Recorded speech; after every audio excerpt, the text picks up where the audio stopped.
Welcome to the Sotto La Curva Serie A podcast.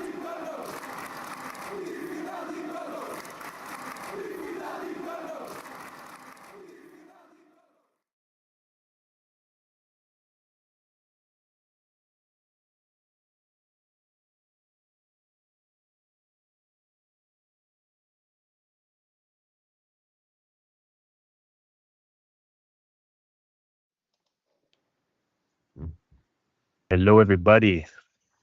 Welcome to another episode of Sotto La Curva, live for the second time. Hopefully, this time we have a better production value for everyone.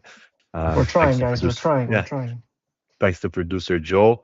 Uh, Listen, lots to talk about. The Serie A, we have lots to talk. We've been teased. I think we've been talking about this for how long? Till we want to speak about Italy. So every week it's like, okay, hold those thoughts, so we can speak about Italy. So we'll try to get through the Serie A match day as quick as possible because there's some big games for Italy coming up.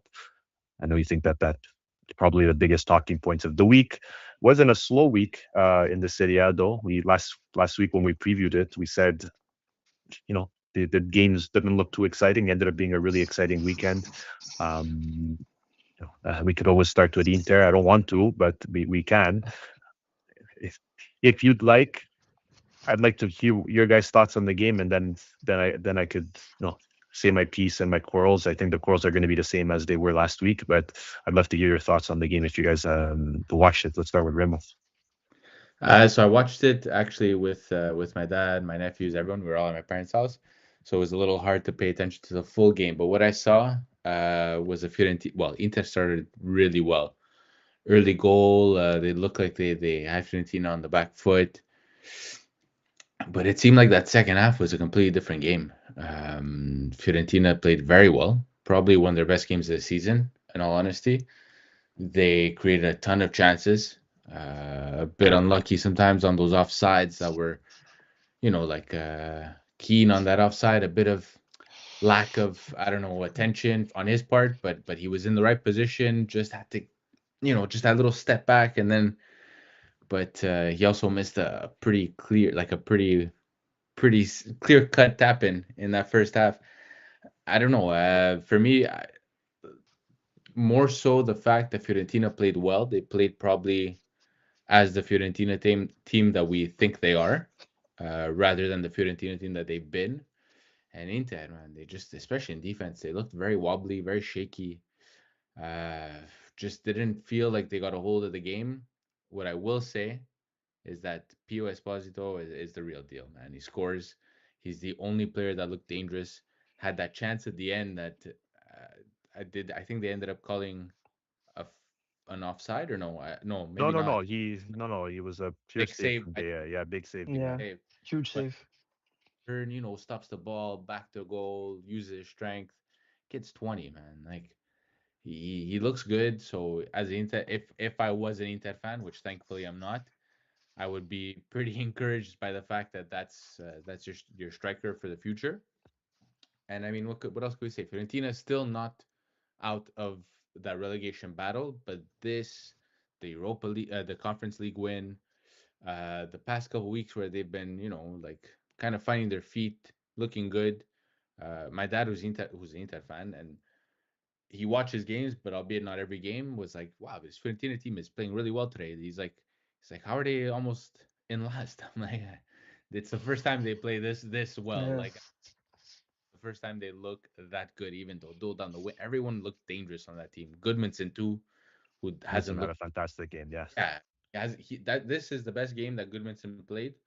And just to preface our discussion later on Italy, two goals today by two young Italians. One didn't get called up, Endur, which I think he deserves a call up this season. He scored quite a few goals from the midfield. And Pio Esposito, like I said, if I'm an Inter fan, I'm counting my lucky stars. yeah. Peel looked great. I only saw the extended highlights for the game. I was out and about all afternoon. I was following through my Fantacalcio, and then I watched the highlights before sitting down. Um, Peel really reminds me of a striker that I loved in Vieri. I think the Luca Toni is a really good shout too. I feel like he's maybe a little less lazy than Luca Toni was. Luca Toni was really sort of like that. He would finish a game with 2 goals, 2 clear-cut chances on top of that, and 0.75 kilometers run type thing. You know what I mean? Yeah, Um, 4 touches of the ball. so yeah, 4 touches, 2 clear-cut chances, two Yeah. converted. Sposio looks great. I think it was a matter of time before we saw a little falter in Inter. It seems like almost everyone is having like a collective slowdown in this month of March. I hope it doesn't translate to the national team, but we've seen Milan look shaky, we've seen Inter look shaky, Roma's look disgusting, Juve's up and down. Let's see. Maybe the national team is siphoning all that juice from the clubs. Yeah, and listen, I think Grimo said it well. Fiorentina played very well. Inter had a really hot start. I said, well, this is going to be a blowout as soon as Pio scored so early in the game. Then it just turned into a dud for about 10 minutes. Inter had a lot of possession. Um, that's about it. That's all the Inter did. That's all we had was possession, and that seems to be, again, like I said last week and maybe following weeks before, that seems to be our issue. There's no spark. If DiMarco's not on his game right now, we're not playing. Without Lautaro, we're not playing. We're not creating anything. That's the issue. We're missing these talisman. I have to say, Barella had a really good first half, which I was surprised. Um, he had a really good first half. He had a good spark. That spark that he was missing. Maybe like the comments in the media were getting to him, or he was listening to what everyone's saying about him, because the last few months everyone's been on his case. He hasn't been the Barella of old, and I think we have seen a decline season over season when it comes to Barella's play. But again, uninspiring, and that's about it. That's what you get. You get a 1-1 draw. I'll say it again. I think Inter are lucky, and then maybe not so much, because now what's the point cap? 6 points. six points and 7 points to Napoli. So It, the race is pretty open now. it's Napoli's definitely back in wide a couple of open. games left. It's wide open, and I think we play Como and Roma next, right? So even if you come away with a draw on both, okay, because this Inter team, again, we play well enough to maybe come out with a draw, or I don't know, Como's flying high. We'll talk about them later, but I don't have too much confidence right now, if I'm being It's honest. If I'm looking it's the way Roma I'm playing, first and then Como. there you go. Roma, you never know. That depends the Roma that shows up every Roma Pretty day. much. should be a walk in the park. And again, we're going to talk about Italy later, but it's bad to see Inter in bad form going into crucial games for Italy, because the Inter block is a big part of this Italian national team. Bastoni, we don't even know if he's going to play. He's injured. Maybe he didn't play today for that reason. Barella hasn't been on this game. I hope Pio starts for Italy. I don't know if you guys agree, and we'll speak about that later. But I think we need something fresh like Pio, and he showed today that he's a beast with his back to goal. Just the way he controls the ball, the way he draws fouls, the way he creates. He can't run. It's not fast, but he's great with his back to the goal, and great, could be a great link up player. Maybe for I'm not sure who. Again, talk about that later. I'm getting too ahead of myself. But if we're going back to Inter, it's not looking too good. I'm not very confident going into these next few matches. Thank God for this international break. If I'm being completely honest, that's what I was thinking about. Even before the game started, I said Inter, I think, needs this international break, no matter the result today, just to get a reset. Maybe some players are looking tired. We'll see. I would argue too. It's a couple games now that DiMarco's not looking great. Uh, No, maybe not looking great is probably the wrong way to phrase it. He's been shut down. They played 3 difficult games in a row. Like it was Fiorentina this week, Atalanta last week, and if I'm not mistaken, it was the Derby the week before. And correct. some solid fullbacks, wingbacks, Salamakers, Dodo this week, and last week Zappacosta. And he's looked as though when he's faced with like an adversary in front of him that knows how to defend, that blocks, that matches him pace on pace, or matches him toe to toe, pace, dribbling, everything, he looks a bit lost, and it's a bit scary when you go face someone like Northern Ireland. Their main thing is hustling and running and physical play. That this is the DeMarco we're getting, and I think if we were talking about a month ago, we probably would have said, yeah, DeMarco is going to be a key player for Italy. Now I'm a little scared because already DeMarco with Italy is never as good as he is with Inter, and now he's maybe having a dip in form. A little scary. I'll talk about that more later. We're getting We're way gonna have ahead to of stop ourselves. teasing this eventually, guys. We're edging listeners. I think we're If this very isn't the excited to talk most about it. epic discussion of the Italian national team, it's gonna be a huge letdown. Probably will be, but anyways, I think we're just excited to talk about it. But enough about Inter. We have a lot of games to cover. The big teams all played different opponents. So let's go backwards. Inter was the last game. Let's go to the game right before. So you have the Roma game. Roma getting a 1-0 win over Lecce. Um, they just played midweek, a long midweek game versus Bologna. I thought they were going to be tired. I didn't watch this game. Joe, what are your thoughts? Were they tired? Was it a convincing win or just a win that they needed to get? I think it was convincing in the sense that it was going to be a hard game. I don't think they played particularly well. I see Remo fixing me with those eyes. I'm being listen. Peek behind the scenes there. Our group chat. I've been more than critical of Roma lately. They didn't play well, but in terms of mentality, and a lot has been made of this team's mentality because it seems like they fell off a cliff after that Juve comeback. I think that they were able to rally as a team with Gasperini and as a squad and come out and get a hard fought win. Di Francesco knows this team very well. He managed Roma before. He had an entire career with Roma. He knows the piazza, as they say. Um, Lecce played a good game, very defensively organized. Falcone is a great keeper. Roma was visibly tired, continues to visibly lack ideas and creativity, but they came together and got it done. And as a fan base, I think Roma fans needed that win like we needed water. So it's not pretty, but I'll take a 1-0 any day against Lecce after the results we've been having. Good to see Vaz score. He looked for once decent. Uh, Not like he's worth 25 million yet, but he looked I, okay. I would argue he looked good against Bologna too, midweek. We could argue that if you want. He looked okay.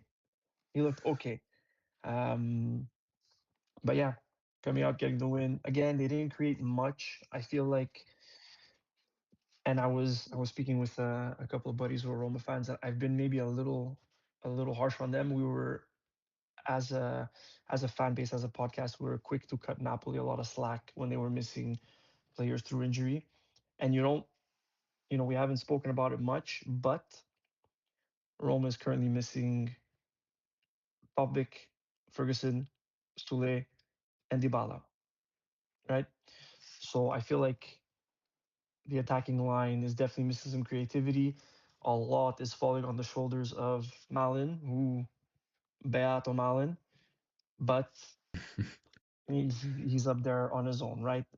You can tell that we're missing someone for him to play off of, like Dybala, like Sule, who can be the second part of that partnership, where Malin is sort of the finisher and the tip of the knife, and then you need someone for him to play off, which I don't feel like he's had. Pellegrini in spells, but that's not his strong suit. Um, El Sharawi is a creative player, but he's coming off a month-long injury, probably missing a bit of match sharpness. Um, we don't need to talk about it for long. I can get your guys' opinions, but the bottom line is a 1-0 win after a couple of bad results going into the break is probably just what the doctor ordered for Roma. Yeah, I would. I watched the game. Roma looked very sloppy at times. A lot of misplaced passes, a lot of lazy passes, a lot of not running to the ball. Like very simple stuff that they looked a bit lazy while playing, or just like lacking a bit of sharpness. and it could be due to the fact that they had that long game against Bologna, that heartbreaking game. But they they didn't look great at times, but you saw the danger whenever they attacked. They like Pellegrini had a couple of good chances in the first half too. Pizzili looked good, but obviously towards the end he looked like he was out of the match a bit. Good on Gasperini for putting in players like Arena and Venturino when the game was still in question at 1-0. I mean, that's a pretty risky move, especially you have Robinho Vaz up top. It's a very young forward line. But I mean, at the same time, he doesn't really have many options off the bench to give his We're players a not rest. spoiled for choice, right? Yeah, I put in Angelino, and you could tell he doesn't like Angelino that much. But Tsimikas is just, man, terrible player. You guys got fleeced from well, fleeced. It's a loan, right? But It's a loan, Liverpool, and they were supposed to send him back the whole month of January. There was talk of him going back to yeah, Liverpool, and in the end, he just stuck around like a bad case of crabs. Like the guy just yeah. doesn't want to go. But I mean, they they played how they needed to play to get the result. Uh, they maybe gave a bit too many opportunities to Lecce. Like Pirati had a couple of decent chances, um, but they created chances of their own. They did what they had to do, which is what good teams do. 1-0 win with Gasperini, not always the easiest feat to do because he doesn't stop attacking, doesn't really play cortomuso, even though the win seems like a cortomuso win. He And did it the whole first half of the season. yes, but that was playing Ranieri's system, and Very that much. got them. And I want to rewatch the game because I'm curious now. Conceding 0 goals, is that a function of the opponent, or I'd like to get a better look at if Looking. he toned down the pressing. I don't know about the pressing, but looking at the way they played, it was very much a Gasperini style of possession, like the way they were possessing the ball. They had Cristante very low, Mancini going up quite a bit. It seemed as though they left Cristante last man, Alan Wee right next to him, and then the entire D and Ndika, and then the rest of the D were all up. So it was very much attacking, free flowing, very little positioning. Everyone has his freedom to do what they want on the field. You know what I mean? Like it was dangerous. Hermoso has made a huge difference. I think just watching the game, Hermoso looked great. Yeah, he Um, got that assist. Cross was not only beautiful. on the assist, but even defensively, because like you said, you Yeah, called out Mancini bombing forward.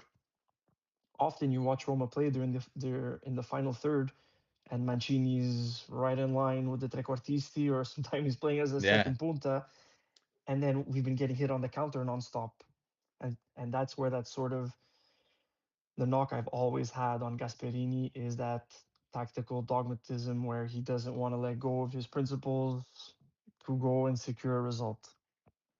We could say that Mancini is the new Rafael Toloi. Yeah, He's playing that 100%. exact position though. It's that right brachetto in defense that just bombs up the field no matter what. And that season that Toloi was amazing, got called up to national team. He was playing that way. We'll see. I mean, I don't know. I don't know how the fit is now with Gasperini in Roma. They beat Lecce, who's like 17th place. And it was 1-0, and it was dragged out. Labored. Yes, we'll see how it goes the next week. They have to keep up the pace now. They got lucky that Juve dropped points, but Como doesn't look like they're slowing down, and they need Como to slip up. At this point, yeah. And talking about Como, we could move on to Como's 5-0 win versus Pisa. Again, it's versus Pisa, but it's another 5 goals that they're scoring. Joe hates it. I know he's not very happy. Not because he's I a just Roma fan. He just hates it. He's just Como, he's a Como. he's a Como they're hater. just so easy to hate. Like they make it so easy. They're Yeah, just from Diao. top to bottom antipatici. Like You know again, They what? completely dominated this game, though. You Like know what? completely. As a Milan fan, give me Diao next season. Sell Leao, take Diao. look, I called it out in our group chat. I think it was Kempf taking a dive in the 90th minute. Bro, you're up 5-0. This team has not. Pisa stopped playing half They're an they're, hour pra- ago. they're practicing for next week or the week after. The week after, exactly. And then you have Fabregas in the media saying this guy's unsportsmanlike, that guy has no sportsmanship, this guy has no class, and then these guys are out flopping. If Como was a team with Italian player coach at 3-0, they would have shut up shop, put in all the youth players, and just passed the No, ball in the back for about an hour. but I'm okay with them not shutting up shop. I like to see offense. I like some aspects of what Como does week in and week out. I just don't like the um, sort of two-facedness of. It seems like every Yeah, the second week hypocrite.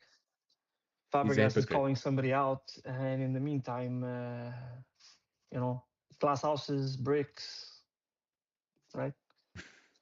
Anyways, Yeah, I do like Dovicas right now, second top scorer in the league. That's a huge like no one was counting on that at the beginning. Could, They sound could I say something about that before anything? It's crazy that he's second top scorer of the league, but every game there's a different goal scorer in this team. That's yes, what's yeah, you're that's what's scoring three, impressive. four goals every game. Yeah, but yeah. still, There's one, and then you see like the team they want to help each other out.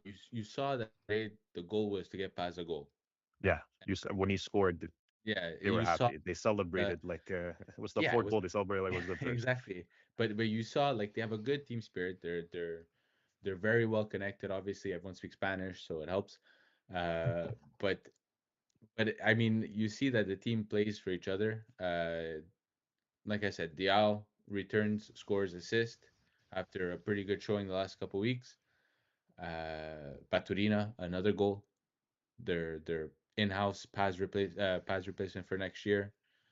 Another goal. He has 6, I think, this season already, which like is very impressive for a midfielder who barely played the first half of the season. That's what I was gonna say. Considering that he's pretty much a January purchase, he's Very keeping pace with impressive. Milan, right, in terms of Yeah, January impact players. yeah, and that's it. And Duvicas 11 goals on the season, very impressive. Like I said, no one was really expecting that. They signed Morata, hoping that he'd be the guy, but Morata looks like he's not a player anymore. Even when He he looks came like on, a guy. yeah, Looks. What's interesting about Como now is that they have Udinese next. Udinese mm, again, a team that's been no walk in the wishy-washy. park. Yeah, no walk in the park. But this, I don't know. I saw them play this weekend. They were a bit. Anyways, we could talk about that later. Um, so they're playing Udinese next. Roma's playing Inter, and Juve's playing Genoa, and Napoli playing Milan. But that, I think this conversation was more to be about Juve and Roma. So what are your feelings going into the tail end of the season when it comes to Como, Juve, and Roma? Joe, Again, I'm gonna sound like a broken record. I don't think Roma will qualify for Champions League. At this point, I'm just debating whether or not I'd like to see them play in Europe at all, or just take a season, build a squad that can compete in one competition, and take baby steps. Not to get too much back onto the Roma discussion, but there was a lot of talk of a meeting, a summit this week between Friedkin, Massara, and Gasperini and Ranieri. And I feel like depending how these last couple of games play out, we could see some changes. I've seen rumors of Giuntoli to replace Massara over the summer. I'm not sure exactly how I feel about that. I like Massara. I don't think he had a great January market aside from Malin. Sure, but he changed their season, Malin. He Yeah, changed. he literally did. He literally It, changed his think season. think of having Malin now while having either not you don't even need both, but either Dybala or Sule. Sule, yeah. yeah, Your team is and I completely think so. They should be back over the next couple of weeks, and so that's what I'm hoping gives Roma that jump forward. I don't think, to get back to Mike, your original question, I think it's between Como and Juve for that last spot. And I was Chicken Little shouting that the sky was falling in the group chat when they gave Juve that penalty because I called it. I think we're going to see one penalty per week for Juve from here to the end. Um, we'll I said it see. last week. You said it last week. I told you to so far. timestamp that. Yeah, so far, 1 week after, you're One you're for one for one. one. You're one for We'll one. see. Yeah. You should start using that for Calcio Scommesse. Yeah, over under on You, penalties awarded. so let's move on to Juve. Let's move on to that controversy, we can call it, or ball don't lie situation. I think is more of a. Anyways, I don't know. Juve slip up, right? They slip up. They're up. They were up all game. I watched this as well. Sassuolo. They fought back. Would have been a Monty goal. They were in possession. They were in the Nice play. lead. A beautiful goal, but to me, again, came out of nowhere. I think that's all they did in that half. They played well a little bit in the first half, Sassuolo, but the second half was on Juventus. If you look at the XG, if you look at the possession, um, and then they had the chance at the end to go and tie it, and they put Locatelli on the penalty. When I saw him stepping up, I said, "Why are they putting this guy on the penalty?" For selfish reasons and for non-selfish reasons also, because I wanted this to score another goal for Fantacalcio. But when's the last time? Well, when did Locatelli last take a penalty? You guys know? Well, Man, Locatelli, I know he scored on the last game of the season last year to get them last year. Champions League. He had two. I saw he had two penalties, two goals. It's not about that, but I, I, I feel like this was a thing where he's like, I'm the captain. I'm gonna step up. Or he has been playing well. He has been, he has a lot of confidence right now, and boom, that could just kill your confidence right there. But anyways, penalty. I think we all agree. Soft Yeah, it penalty. was. Yeah, yes, and Soft. Maybe not appalling penalty, but soft penalty. not appalling, but very soft, very soft. And it's annoying that the VAR only shows us one angle the entire time because it looks like it hits the face and then the arm. That's all I'm gonna say. Um, I didn't really look at the rest of the footage afterwards, like the if it actually did hit his face, but they're showing it from the front where you don't really see anything, and his head jerks back, so it looks like it hits his face. And anyway, it's just annoying that they only show one angle. Speaking of angles, I'm very hard on VAR, but I had been positive in previous weeks or since we started this podcast about the transparency. At least the ref cam, open VAR is the only positives I've seen this year, and they're talking about shutting all that down. So we won't have access anymore to the audio. We won't have access to the referees explaining the decision anymore. So the one little step they Oh, took they're forward, they're already stopping. They're looking stop. to Why are they stopping it? beats me. Didn't say. Okay. It's making it too obvious the mistake they make. Here's the issue, and this after the Bastoni incident, I feel like it's like everything's under a microscope. They go a Yes. week of let's not call anything, let's make free flowing. Everyone's scared to make a mistake at this point. That's the Hmm. problem. All the refs are scared to make a mistake. They're using VAR. VAR is not being used properly, or because they're maybe leaning so much on the VAR system that sometimes they can't overturn it because of the VAR rules, and we spoke about that over the last few weeks. So I think that Bastoni incident with Juve is a huge turning point in the Serie A season for the referees. From the referee's perspective, that has a large part of every single game, especially in soccer, right? Yeah. The referee has the most influence, I think, than in any other sport when we're talking Yes. about soccer. They're shell shocked. Yeah, and it's almost like a replay of what happened that year with Montari's goal, where it changes the course of a season. It becomes a catalyst for whatever happens afterwards. And I mean, maybe it'll be a positive change. After that Montari goal, there was a lot of positive change that happened. So I mean, maybe it'll be a positive thing in the long run. But this season, like you said, it's very inconsistent refereeing. They're leaning on everything. They're using VAR for every little, and like you look at the situation that happened in this Juve game, and I'll jump a bit ahead as well. Milan game where you're leaning on VAR and you're forgetting the actual context that these fouls or this handball is happening in. Because if you slow down every little thing, yeah, everything looks like a foul. Everything looks like it's the same question as that Vergara step on him, like that step. Yeah, it looks like a graze, but when you speed it up, it might be a bit more than a graze. It looks like a handball when you slow it down, but when you're speeding it up, the guy's jumping, he's off balance, he's pushed. Obviously, his arms may be a bit like this, and it grazed him from 5 centimeters away. you can't rely too much on VAR. They need to show, if they do use VAR, they need to show different angles. They need to show the real speed because that makes a big difference than just slowing it down and just that little clip of the ball going, the hand touching it, ball going, hand touching it over and over again. But you're showing him that to me. Even my grandmother would call it a foul. You know what I mean? Like, Yeah, I think they spent how long did they spend on my that God, yesterday? They get I mean, I was watching. I'm like, they're like, what's going on? They're gonna call are it a they going to show penalty a or different angle? What's going on? not? They were just showing the same clip over and over again. Yeah, Boom, yeah. boom, boom. Okay. Um, Apart from that, Juve, very disappointing. Very disappointing performance. Sassuolo, like we didn't mention it, but they had like a stomach bug that ripped through their entire team. That's why there was no Torres Fed, no Matic. A lot of guys were iffy. They played Bacola, who's like 18 or I think 17 or 18 years old, very young player. Um, and they still managed to get a pretty solid result. I think Loriente was on the bench because he had just recovered from that little stomach bug.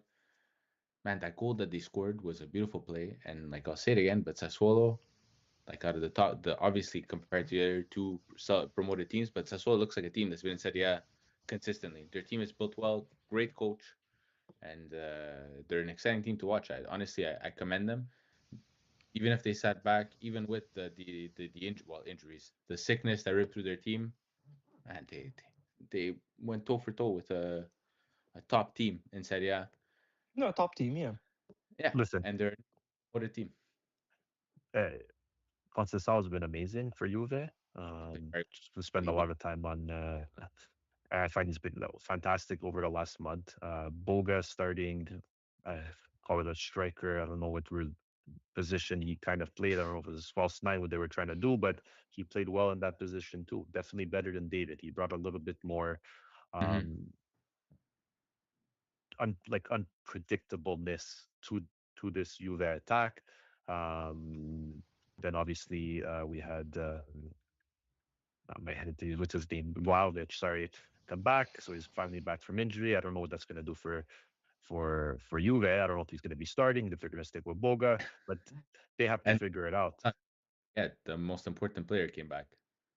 Well, yeah, The Milik. star, the star, Arkadiusz Milik. Milik is back in action, He- but he- I was going to say this Juve team, and I think Juve fans would agree they need to figure this out and they need to figure it out fast. Of the attacking situation. McKennie lost his form. We were singing his praise about a month ago. Kind of dipped in form, back to the McKennie of old. Mhm, Um, Yildiz is always there. He's always a star. Locatelli as well.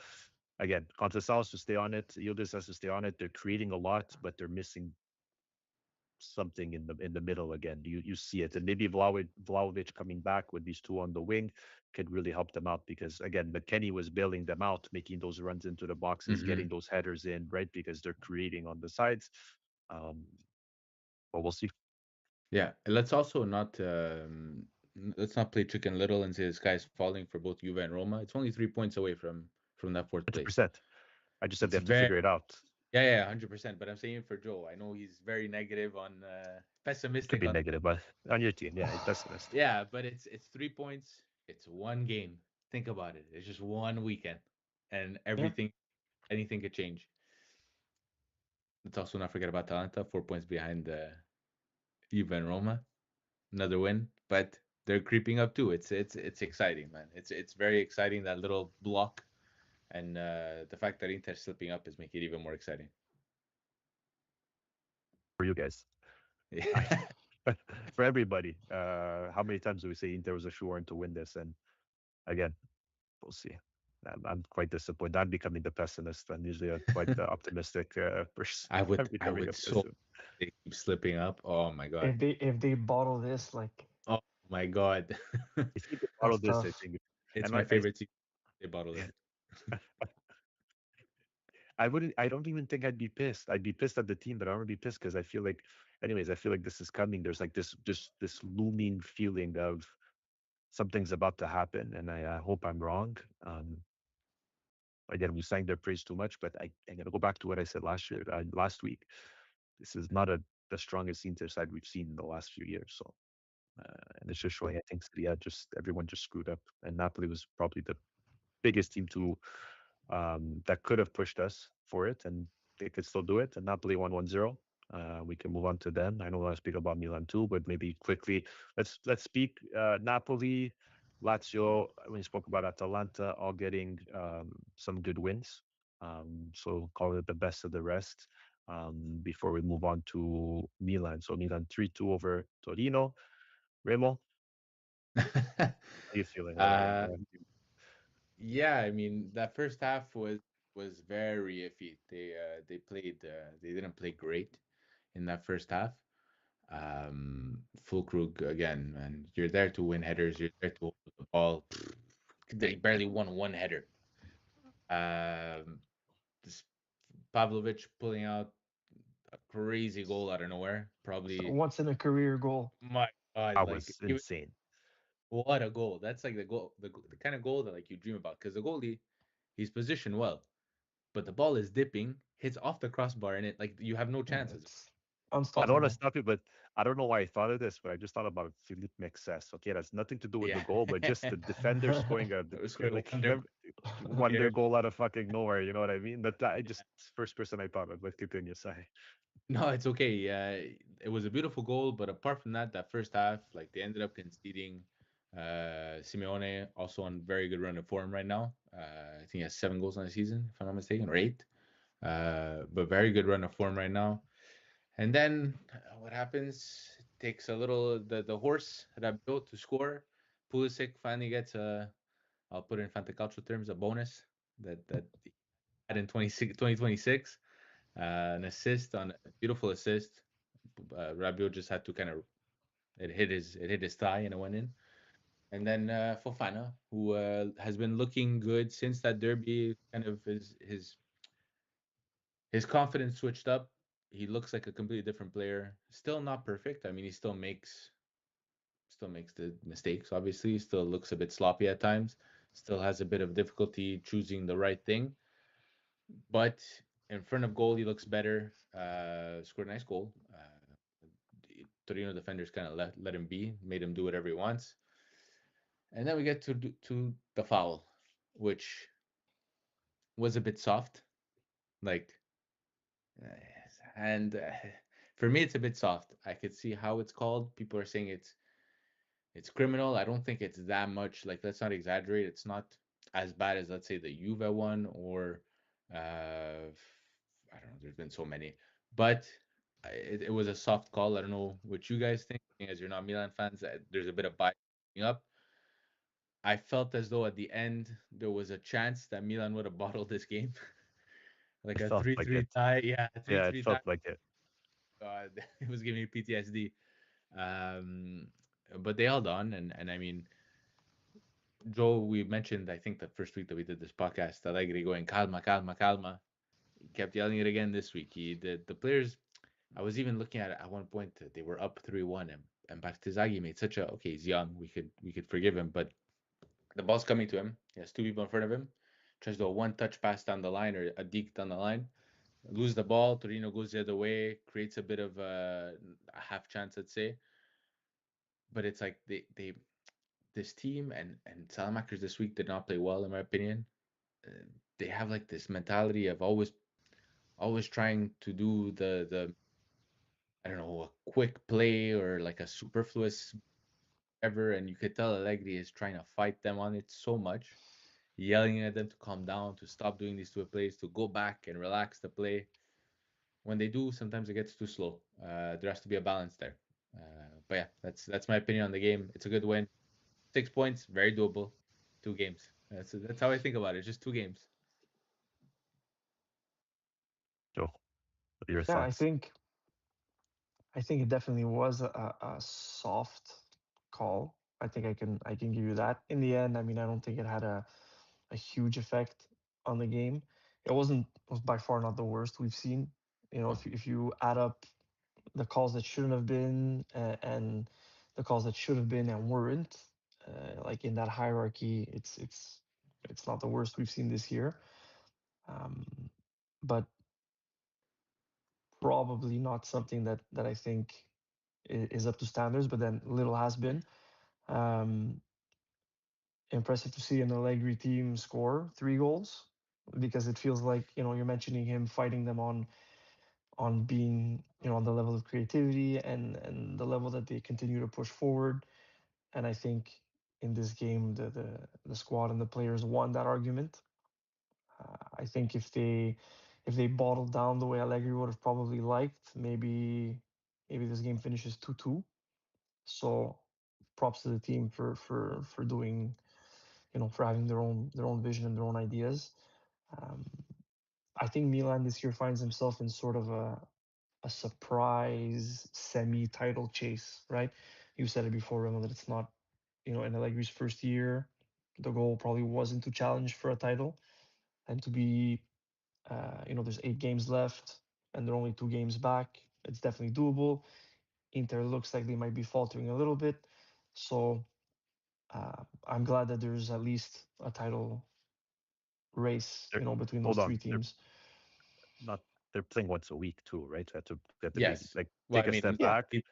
So is everyone now, but I'm saying at the beginning of the year, I know you mhm. mentioned that maybe Allegri, first year. No, no, I think this is the year I think Milan could have made a title run. This is their year, right? Like that's me personally playing once a week. Then you add in Champions League next year, then you start having a whole different Yeah, but discussion. But this should how have been at least a focus. They'll never say it, but they were probably thinking it. Playing once a week, we can probably make a run for this title. I I think don't. that's a good point. How far do you think, Rem? How far do you think they are from having a team that can compete competently in 2 competitions? Ooh, in two competitions, very far. In all Yeah, honesty, the depth is lacking. I think the midfield's pretty solid. I think, like with Yashari back, you have a pretty solid midfield. Your wings, you have no depth. You have Bartezaghi, Salamakers. One of them goes down, you end up having Atekame and Estupinian. Um, Golden defense, Boy, but the defense, uh, zero the depth on Theo defense. replacement. You have zero depth on defense. Tomori got a yellow. They take him out, and who do you put in? You have to put in Atekame, and you have to move people around and shift the whole team around. They're very far away from having a team capable of not even challenging, but just keep playing twice a week. They played Coppa Italia this year from a pretty low point. Like they had to start pretty early because they finished ninth place. Let me remind you guys that you're saying they thought they could win Scudetto. They finished ninth last season. and then I didn't say they thought they could win. I just said it's in the back of their mind. Say we're playing once a week, we can make a push, right? Like Maybe, but I feel as though Champions League was very much like the board probably brought in for Allegri sure. said Champions League. We just need Champions League. Now, you come into a year where you play once a week. You have an Inter team that has a new coach, young coach, inexperienced coach. You have Napoli with a bunch of injuries. I think everything kind of came together for Milan to make a solid push. I think maybe when they were a bit closer to Inter, they felt like, okay, maybe we could challenge. But I think at the beginning of the season, you would have told them, you finish third, you finish fourth. They would have said, okay, no problem. We'll take that and we'll build for the future. Now, how far they are, I think it all depends this summer, the moves that are going to be made. I don't have much faith in the way they do their mercato. Just looking at the last year's mercato and the January one, it's not very promising.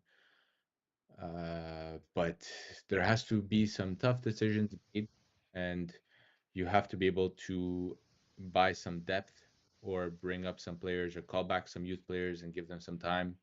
Midfield, your center midfield's taken care of. Defense, attack, wings, everything else is a mess. Listen, I agree with you. Like they're gonna need some big ins and outs, like to make this team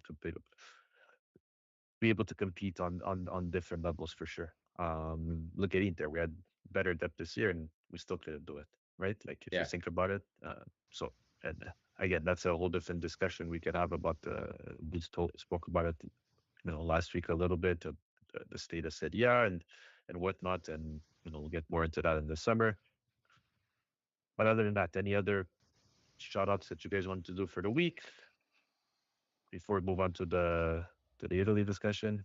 I mean, you brought up Udinese before. I just want to touch on it quickly. They didn't play great. I think Genoa got a bit shafted that game. Especially in the Uh, first half. That's again, yeah, I watched that game. yeah. The first half, the Genoa should have been up at least 3-0. Two crossbars. Yeah, That Colombo shot was insane. yeah. I was kind of bored, but whatever. But then again, Zaniolo maybe sending a message to Gattuso saying, "Hey, that was a beautiful cross that he did at Kellenkamp. There's rumors now that he might be going to Napoli next season.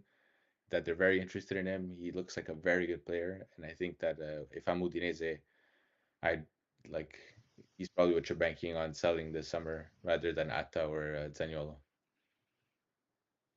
Again, Yeah. the only team they beat in the last five was Fiorentina, right? I guess Inter couldn't beat them today, but just to say that's the only team they tied Atalanta. That's still, but Atalanta again, that was in the middle of the Champions League. Bit- I have no nice words to say about it, but yes, yes, not good too much. Joe, any shout outs for the week? No, I think we covered it. We covered it pretty well. We can move to A big discussion. a big discussion. Question we've been wanting So to ask for a while, which is nice. yeah, and you know what? You touched on something. It's almost as if it was planned. We you mentioned Zaniolo with Scamacca injured. There's a space for a call up. We touched on Esposito early on in the podcast. I would love to see, and we probably won't. I would love to see Zaniolo called up in place of Scamacca, and I'd like to see what a forward line of Zaniolo and Esposito would look like for Italy. I think the way Zaniolo's been playing, I think the way his creativity has sort of come into its own this year, um, I think he can play off of Esposito very well. We mentioned Esposito not being, you know, a big runner. I think that Zaniolo can get in and find the half spaces and put, play balls out for Esposito. So he might do something, Gattuso might do something a little less ballsy than that. But especially if he's a last minute call up, what are the odds he gets the start? But I'd like to see Zaniolo and Pioli the line for Italy. So this, I'll ask you guys this question, and then Remo, you could talk. It's more. So you said I doubt you'll get the start. We spoke a little bit over the last few weeks of, do we play more of the same? Do we mix it up? Like, what is Gattuso going to do? What type of formation do you think he's going to play? How do you think he's going to set up? Is he going to set up, to go and dominate that game and say, we deserve to be there, try to push for some goals? Or do you think he's just going to set up the same way he's been doing? Are we playing back four, playing back three? Asked a lot of questions, and I'd love to hear, that's the discussion I want to kind of have on the Italian national team and see how we can go forward. The only thing when I look at this list is we didn't call up many midfielders, right? If you look at it, so I don't. If you're looking at how many midfielders we called up, it looks like we're going to probably play a back four, maybe not a. Anyways, I don't know. Let's start the I would say discussion. Go.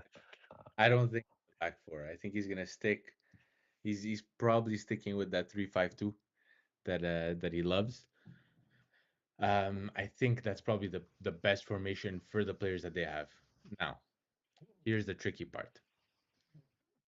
If if Bastoni's out, or even if he's in, Bastoni, Calafiori, you can't bench them. It's impossible to bench them. Calafiori gives you too much of an X factor. He could Is he play. is he good? Is he good? Yeah, apparently he is. That's what I read. Okay. I think so. Yeah. Yeah, very just precautionary when they took him off, I think, but he should be fine. Who do you play next to them? Your next, I would say, best center back or more experienced center back is Buongiorno. Apart from Mancini, I don't like Mancini. I'm gonna put it out there. I don't think he's worthy of starting for the national team. Good as a depth player. Starting, I don't know. I would put Scalvini. But then you have a difficult decision that all three of those guys are ball playing defenders. That's the problem. That's why Mancini Yeah, gets. That's I why know. Mancini gets the playtime that he does for Italy, because he's the only one. Like in Italian, they'll say that Falegno. Yeah, He's the only one who plays tough.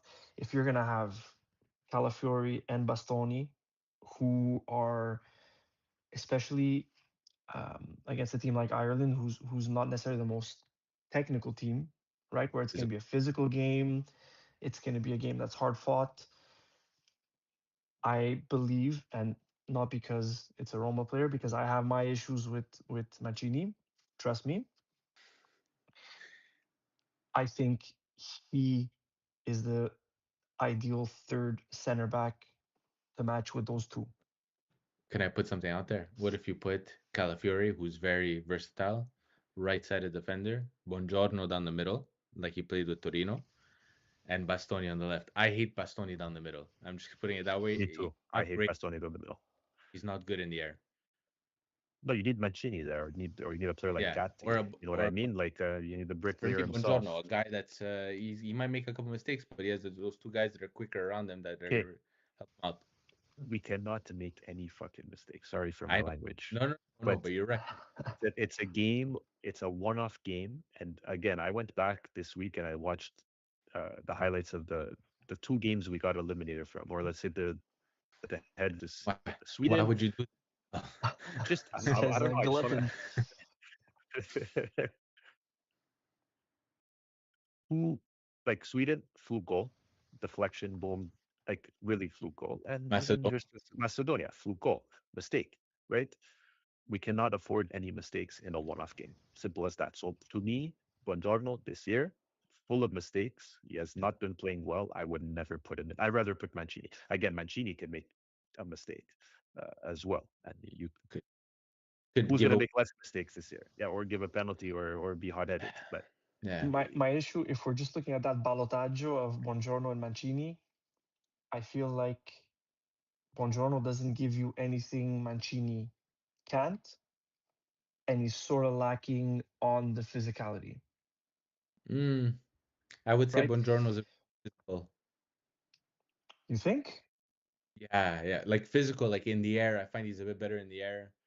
I find he's I don't know. He's more of Mancini has a bit of that quality where he can play with the ball, he can make the move up and all that, but Buongiorno is very much a classic center back ball player, not both.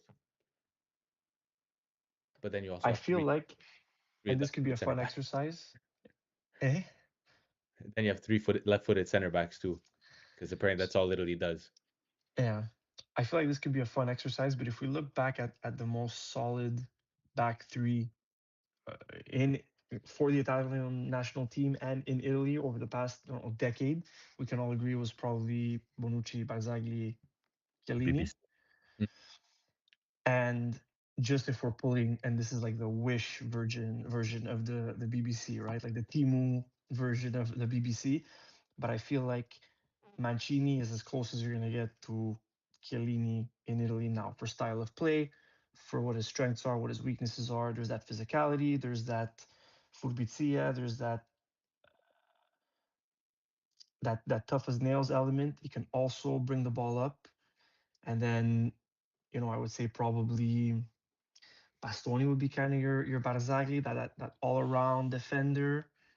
And then Calafiori is close to Bonucci. And now we're picking at straws, but I just feel like, and look, I would hate for Mancini to play and be the one who makes the mistake that could cost qualification. But I honestly believe that if the back three is composed of, to start, Calafiori and Bastoni, I think Mancini is that counterweight. I haven't liked what I've seen from Buongiorno when they've played. I don't like much of what I've seen from Mancini either, but especially, and what might edge it, and we're playing football manager at this point, but it's going to be a tight game. Avoiding making mistakes is important, and making the most of set pieces is important. I think Mancini off a corner, off a free kick, has proven that he can be dangerous. Now,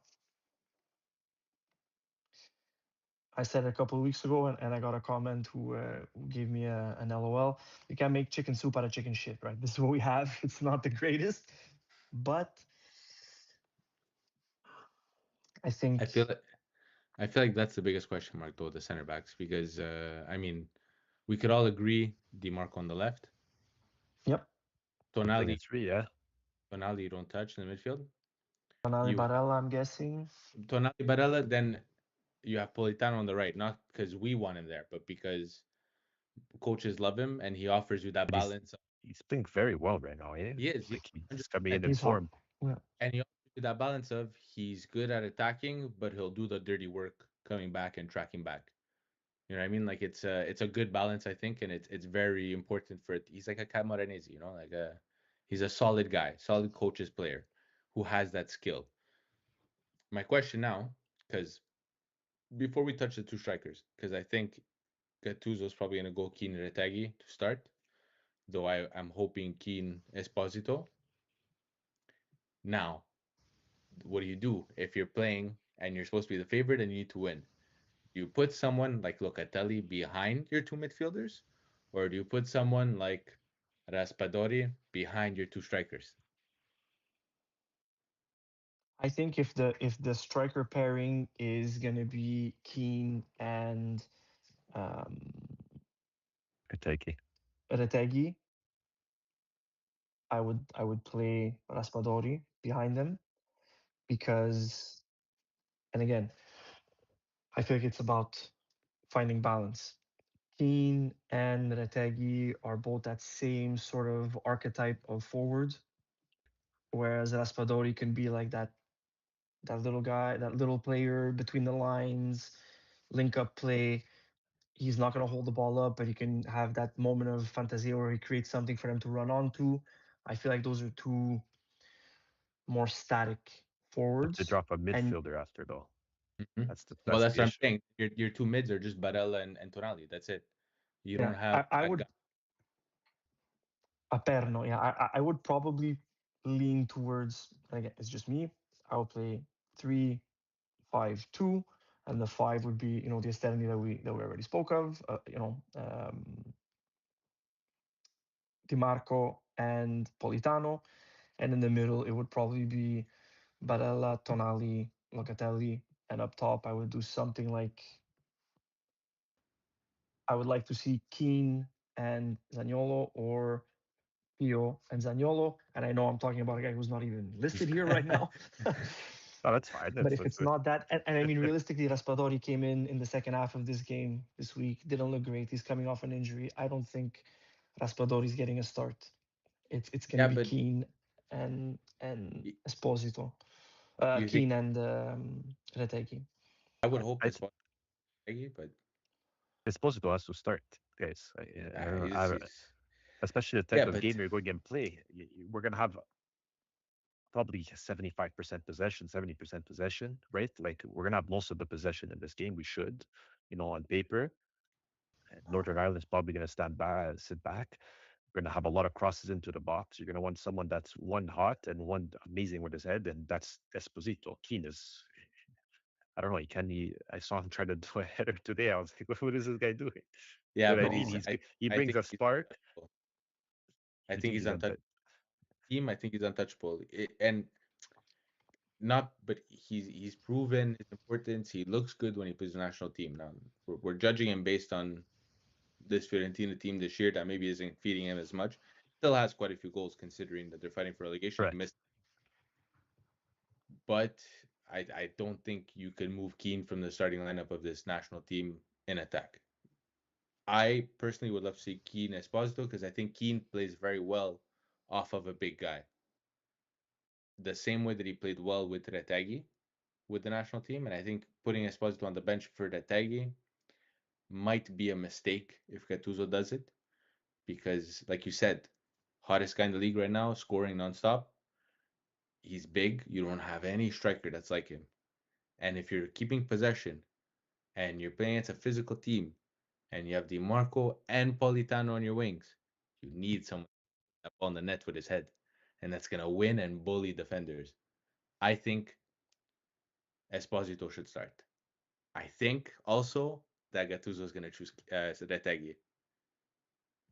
I think he's gonna play it safe. I think Retegui is playing it safe, but you're 100% right. When you look at it tactically, and I believe, I mean, we don't have, we're not Nostradamus here, but I think Ireland will probably cede possession to Italy. And so when you're a favorite and you're being ceded possession, and we're assuming they will, you want to do two things. You want to make the opponent wide and you want to make them long, right? I think that Di Marco and Politano can stretch Ireland wide. I don't think a pairing of Keane and Retegui is going to stretch them depth wise. I think that they're going to settle up and we're going to play compact. Someone like Esposito to stretch the line, to play as a real punta right off the offside trap and stretch Ireland wide would create more space. My worry is Gattuso playing it safe, going with more of the same, and making the formation that we all know he's probably going to make and just re-rolling, right? Same lineup. Let's go again. Let's see what happens. It's I don't worked know. in the game, so we can't really argue that. And I'm gonna play devil's advocate against myself because I said I want Esposito to start, but you also mentioned that you want a team long and wide. I also that's what she said.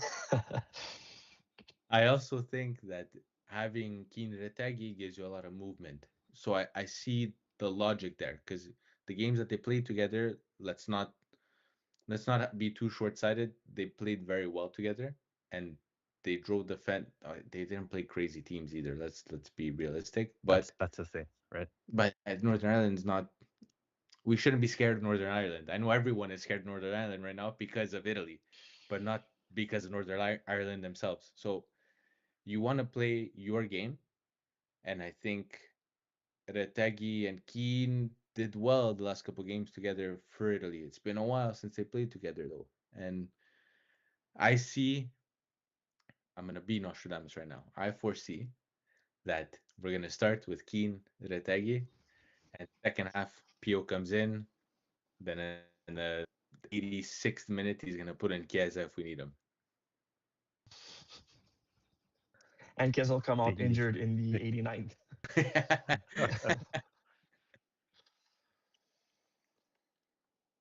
I think it's Right. Go ahead.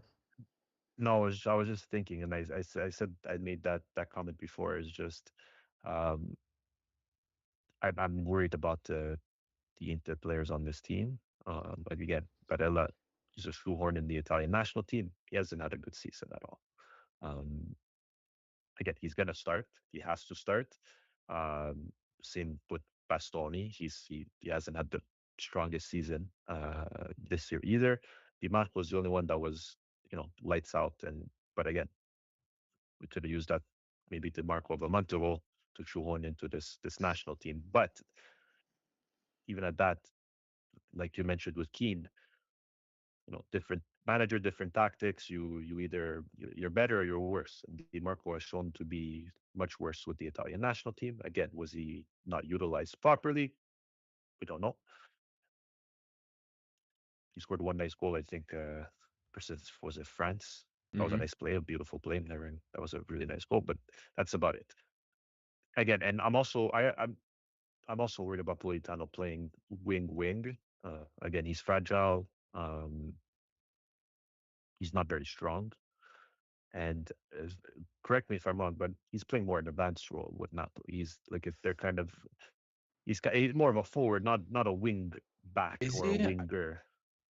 Since the beginning of the season, he's played that fifth midfielder position. Yeah, so it Yeah, depends. When they've played in 4-3-3, and when they're in a 4-3-3, he's that attacking winger.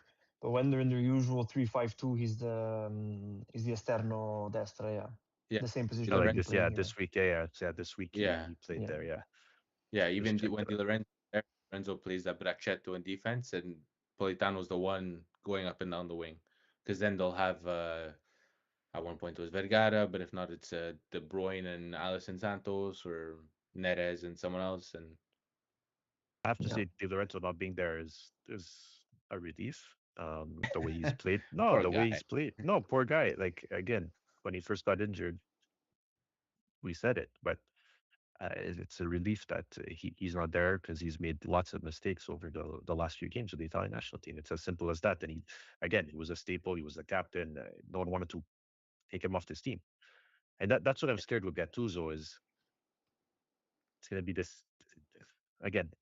His tactics are going to work or they're not. Like he's not going to change anything. He's not. He doesn't come in flashy. He's not the best manager. They put him in because they wanted some grinta, and hopefully that gets to the players because that's what they need because they have the talent to win Hmm. this this first game, especially, and even versus Wales. Like let's not be a bit Wales and Bosnia. Okay, we're Italy, four-time world champions.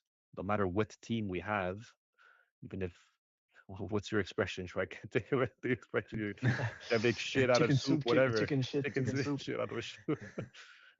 Even if we're chicken shit, our chicken shit still tastes better because our ingredients are better because we're Italian. Understand?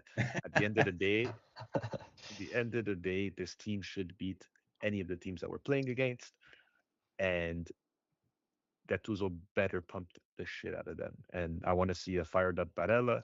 And not mad at his team. I want him to be mad on the pitch and try to go get a goal or get forward. Because Barella could bring down a team when he's doing his little antics, his little arm. He's always pissed. Oh my God, It he's so gets me theatrical. nervous sometimes. Yeah, it gets me nervous sometimes. So again, I I don't want know. a team that's unified at the end of the day. Yeah, I don't know if you guys saw that Allegri pre-game conference this week, No, or it was the post-game from the last game. Anyways, he he went on a little rant about how um, that that people say that he has cortomuso and all this, and that he says we have to play like Italians. He said we have a culture that goes back to the Middle Ages of defending castles. He's like everyone comes here and they want to play attacking football, but we have to play like Italians. We have to respect our culture. Those cultures play their culture. We have to play our culture. We have to it's true. defend. It goes back to how we are. He's like, it doesn't have anything to do with tactics and this and that. You could be flashy, but he's like, every country has its own style of play. He's like, the Premier League has its style of play. It's less tactical. It's more physical because that's what they are. They say Italy is more tactical. He said, that's what we are, and we have to stop hiding from it. And you know what? The man's not wrong. Props. No, at all. Maybe this national team, like, I'm trying to think of when it started to I'll tell be you when. like Spain. Ba- Barcelona ruined Serie A Pep Guardiola ruined Serie A. because all of a sudden defending and winning games 1-0, 2-1 is not good enough. Everybody wants to see tiki taka. Everybody wants to see Johan Cruyff total football. They want fluidity between the lines. They want, and that's fine when you're able to do that. When that's in your culture, when you have the players for it. That's not what we do. We're going to the butcher and ordering pasta, right? We have a Ferrari and we're going off roading, or we have a Jeep and we're at the track, right? It doesn't match. I think I didn't see the press conference, but props to him. I think he's 100% right. This team has and had a well-earned reputation, and it served us well. And we've gotten away from that Hmm. after Conte won. We got away from that, and that's where it's been hurting us. I think Yeah, he's 100% right. I would love to see a more solid defense. I think that's been probably our biggest weak point. Even these games with Gattuso, we're scoring, but we're conceding a lot, and it's not like it.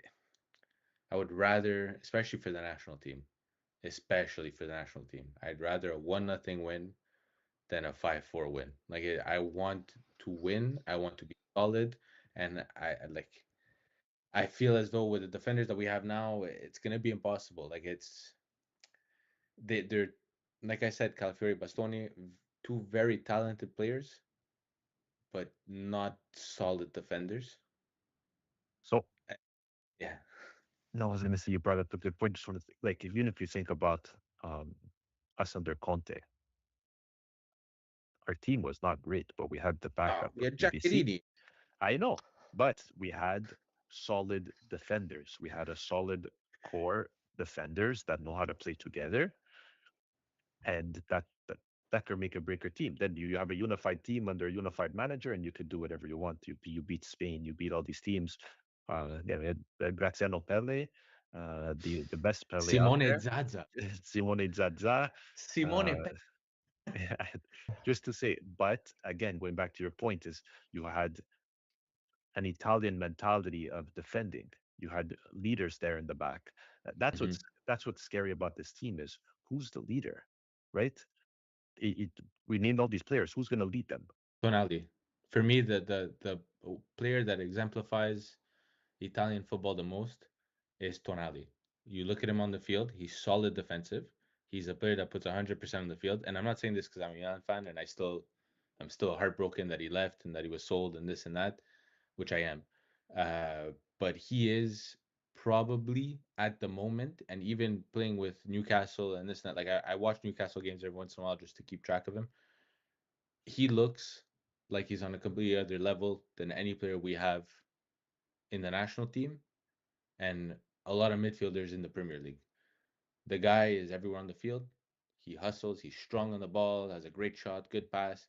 He's a complete midfielder and he does it, but he does it while looking like Gattuso on the field.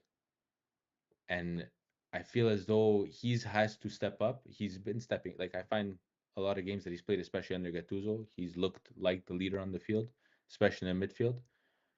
But I feel as though this is going to be kind of a baptism of fire for him.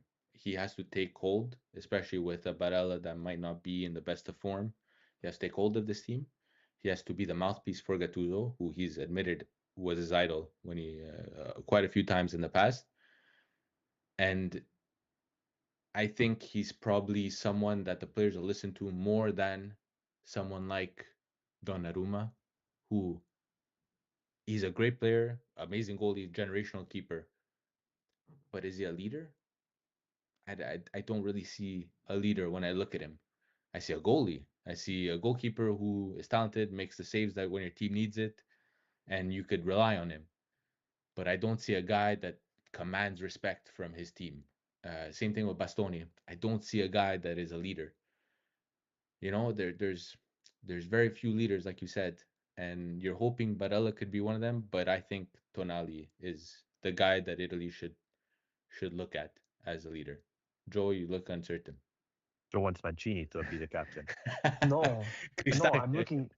I'm looking through the list of players, and you're right. And it's not something. Uh, Two thoughts came to me while you were speaking. Firstly, you're 100% right. I don't see, um, whether it was Pirlo or whether it was Del Piero or Totti when they're on the field. There was always a captain and a leader. And even when it was Di Lorenzo, I don't feel like he's in the same mold as the players I just mentioned. So there probably is a lack of leadership on the team. Tonali is a good shout. Um, Barella, maybe. But But yeah, like there's someone definitely. said, Barella is the type of guy that he starts getting mad on the field and gesturing and complaining. Well, I That's mean, listen, Tonali is not a choir boy either, right? I no, mean, no, no. But and as neither in, was Gattuso for that matter. no, But they're not the guys that go against their teammates. You know what I mean? Barella is the type of guy that if he gets a bad pass, he's gonna start fucking. you need someone that if you go down, you want them to. Well, Locatelli could be a good shout. He's been that Yes. for Juve, but he's not going to get. Hmm. You know what I mean? We don't know if he's going to get a start depending on how they play. It's very possible he does, but again, the way he's showing himself with Juve, again, thinking back even just to the last few games, you want someone that wants to step up first of all, Yes. right? You know, we talked about him missing the penalty, but you want a leader that wants to step up for your team at the end of the day. I don't see again Barella doing that or Bastoni and who you left with again Mancini, Tonali, and not the forwards and Donnarumma, right? there's no way you're giving it to Keane or Retegui. Retegui, I think they tried one game, one of Gattuso's game. I think they gave him the captain, if I'm not mistaken. Or Really? I'm dreaming that. I I might I be don't remember. dreaming that. I don't For remember. some reason, I remember that. But yeah, leaderless again, and that's why they brought Gattuso to create a team. The last time Italy were good and we won a championship, the Euros, we were a team. We're the Mhm. strongest team. We were a team. That's how you win tournaments. That's how you win these games. Is you show up to play as a team. You don't have to have the best style of football. You don't have to have the most beautiful style of football, because at the end of the day, tournament football is completely different. International is completely different. Results. You need a team and you need results. That's why Italy has 4 World Cups, and some nations that had golden generations over the last few years are not able to win anything. Belgium. That's the difference. Belgium, England. Nether. No, just to say, like that's the difference, and that's what Gattuso needs to do, and that's what he has to instill in these players. The other thing that struck me, and we're going along, but I expected we would No, when we we're finally gonna get go this longer today. conversation. Yeah. But the other thing that struck me while you were speaking, Rem, was so we touched on Guardiola and Tiki Taka in Barcelona sort of having a negative effect on Serie A and Italian soccer.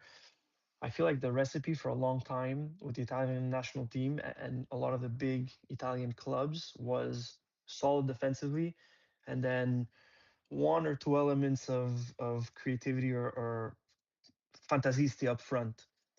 And the other place where I think our desire to emulate Spain and Barca and these other nations, another place that hurt us in trying to play total football with inverted wing backs and overlapping wingers and bringing all these players into the offensive mix is that we gave up on defensive solidity to put an emphasis on attacking, but the sort of attacking systems that we've been chasing at the club level and at the national team level have also stripped us from our creative players, right? The recipe Mhm. wasn't complicated for Italy for a long time. You defend well, you concede 0 or 1 goals, and then you get a moment from Inzaghi where he puts the Yeah. goalie down with a shoulder drop and he puts one in, or you get a crazy back heel from Totti, or a crazy through ball from Pirlo or Del Piero. We don't have those players anymore because look at the systems that the teams employed: three five Mhm. two. 3-5-2. I wrote that 3-5-2. What's the death of Where's the Italy? one? Where's the one? Where's the 3-4-1-2? Where's the number 10? Where's the creative There's no driving more. force? There's no more. There's barely even. Never mind trequartisti. Even if we take it a step back down the field, where are the registas? Where's Pirlo? Where's Verratti? Where's Jorginho? These creative guys are gone. No, it's all box to box midfielders now. Hey, all you have is Locatelli, Barella, even Tonali, who we like, and we like all these players, but no one's Lots. gonna have a moment and generate 0.95 xg on their own because they had an idea. That's why you like Zaniolo, right? Thank you. Right? Oh, you want Zaniolo. Full circle. Listen, I agree. I was gonna say Chiesa was that player during the Euros, right? Like And during even the Euros, during Spinazzola that gave us tournament. a I glimpse of think, that when he was healthy yeah, from the Yeah. wing, from yeah. an unusual position. But he brought us a piece of that when it wasn't Chiesa dribbling past people, taking defenders on, getting forward, putting tricky balls into the box, cutting in. Insigne too. Let's not forget Insigne. See, is another good shot. Yeah, we don't. Could it be Retegui? And I don't think so. I think Uh, Keane of the probably has. names I see there, it's probably Raspadori would be the best Yes, shout. he's the only guy like that, and this is why a lot of people used to complain about Maldini being called up, and Gattuso and all the coaches before him, Spalletti too said it. The reason why Maldini is getting called up is because there's no player like him anymore. Daniel Maldini is a dying breed. Yeah, he's not the best. He is lacking a bit of that. I don't know, like we'll say grinta for the sake of saying grinta, but that's not what he's missing. He's missing that extra step, that extra like little push because he'll get past one guy, but then he messes up the next thing. But he plays in a role that no one else plays in. He's the number 10 that still exists. He's not getting called up, rightly so.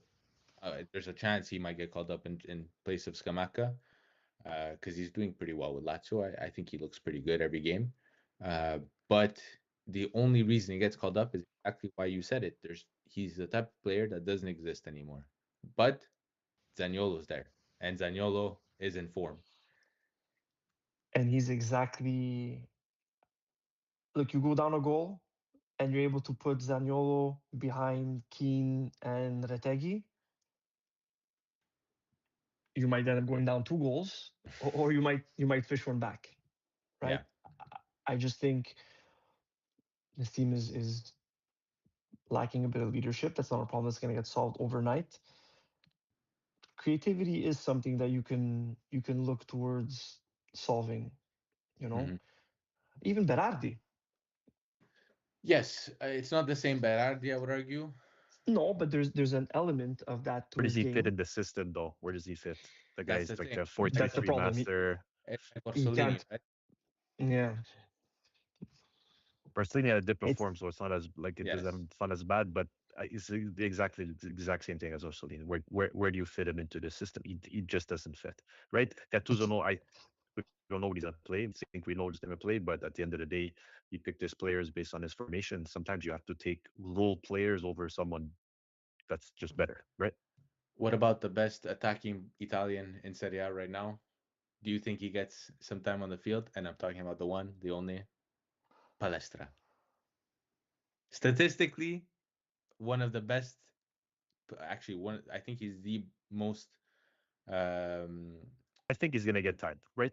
yeah, he's. I think he creates the most chances in attack, most dribblings from Playing Italian right, football. right Yeah, yeah. on I the mean, right.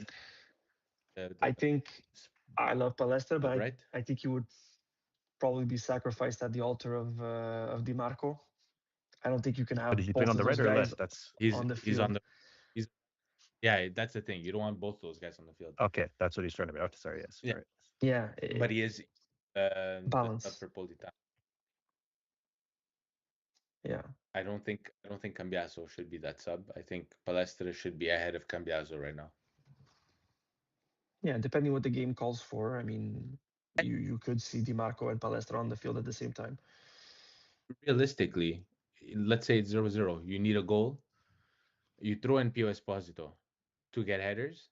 You move Politano maybe a step up in the field behind the striker with someone else, and then you put Palestra, like you switch to 3-4-3, but you put Palestra in that four to swing and crosses from the right as Di Marco swings and crosses from that. Now I'm going crazy. Me and Remo just Doing downloaded the Football Manager like this past week, so we're all in. Yeah, look, there's a million different ways it could play out. I think um, Gattuso's not gonna. He's not a tactician, right? I think Some- he's gonna put the guys who look hungrier. And my fear, and I hope it's not the case because there's no reason to be for him to play scared. This guy's playing with house money, but I feel like he's gonna make the safe picks, the safe bets. We'll see. I hope I'm wrong. Mhm. not someone that's try to go against the grain either, but we'll see. He has nothing to lose, right? But you said it's house money. He has nothing to lose. He loses, he's out of a job, right? He doesn't make it, he's out of a job. He I 100%. might think make it and be out of a job. That too. that too. I think he makes it. They keep him to the World Cup. It's 100%. Yeah, of World course. Cup, absolutely. But after World Yeah. Cup, again, that's another story. If we make depends it, what they do in the World Cup. I don't want to get there. That's another story. That'll tease that if we make it. Yeah. I'd love predictions. Let's go. No, Predictions. Yeah. Predictions. I don't like spitting It's up in the air. I don't. I want to predict spit an it just Italy to say. win. We have no calcio scommesse this week, so let's predict with our minds, not our hearts. And what is it gonna look like? So do we beat Northern Ireland? And if we do, who we playing? And what's the prediction for there? So well, we should have an episode before the next game if they do win. So And if this they is what I'm this is what I'm thinking. This is what I'm thinking. If they lose, we have an episode right away. Whenever we can get together, whether Thursday, Friday, Saturday, we'll figure it out. And if they lose, we come on strong and we talk The about what post-mortem. happened. And if they win, we, I say we wait till the second game, till after. So we'll have either the Tuesday night or I the would do. I Wednesday would night. do one. I would do one either way. I'm oh, not. I'm not. I don't know what I'm talking. Like I'm. Or sorry, I don't want to get jinxy or anything. Like you're if they asking. win, You're asking for predictions. yeah, it's just for fun now because we're talking. If not, I'm not doing. I've been nervous for a week, but Let's go. Yeah, Italy win in overtime. Look, if I had to, Yep. and this is worth absolutely nothing because in Calcio Scomessi I'm bottom of the table and I'm not climbing. If I had to pick just this one game, I would say 2-0 Italy. that was my choice as well. I don't know. I don't see them that strong defensively. I feel as though they're gonna go up. And Ireland's gonna get one back. They're gonna go to extra time. Pio Esposito headed goal. Italy wins. 2-1. Ramadan. Well, Oh, we're Italy across the board. You thought it was Italy 2-0, I hope and then I hope you guys are right in all honesty because I'd love to watch a game with no anxiety. But it's impossible. It's impossible. not lately, anyways.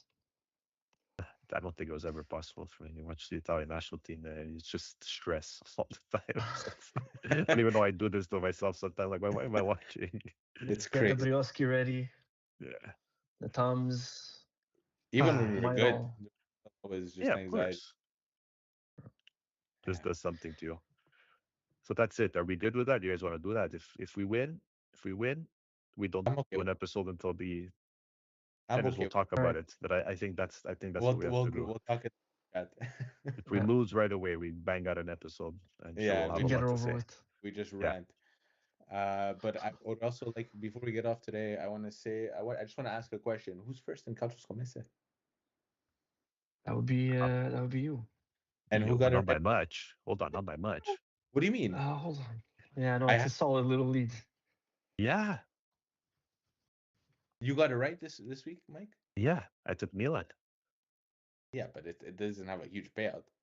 And I had a No, but pretty good still. beforehand because you guys both got 1 week wrong. You got 2 weeks wrong, sorry. I'll tell you guys where we're at. So Remo's at a payout of 6.4. Mike, you're at Mike had Milan, so that was paying 1.4. I had Atalanta at first. That's why. Yeah, so it's 6.4 for Rem. Michael 5.3, and then I'm just making up the numbers here at It's easy money. 3.3. I'm 6 for 4 so far. I think I put your money where your Never mouth near is, the end of man. it. Yeah, put your money where it actually counts. Every time I actually place a parlay, I lose. So at least I'm winning. All right, guys. Well, Forza Azzurri, Forza Italia. Let's hope for the best, and hopefully we see you guys in a full week's time, not before. Yeah. More than a full week. Yeah, Yeah, 2 hopefully. weeks. Yeah. It feels like Monday, but it's actually Sunday, right? It screwed Yeah. up with my Hey, All right, hopefully you guys. guys. I just want to say also, hopefully you guys like the new format, the video. If you have any suggestions or anything you want to see us do, a little hit more, us please up. let us know. Yeah, please let us know so we can improve this for the 10 listeners that we have on a weekly basis. Up and down, Val- up We and thank down. you guys. very valued 10 listeners. Yeah, We we love you appreciate all. everyone. We'd appreciate you even more. Yeah. Take care, Ciao, guys. guys.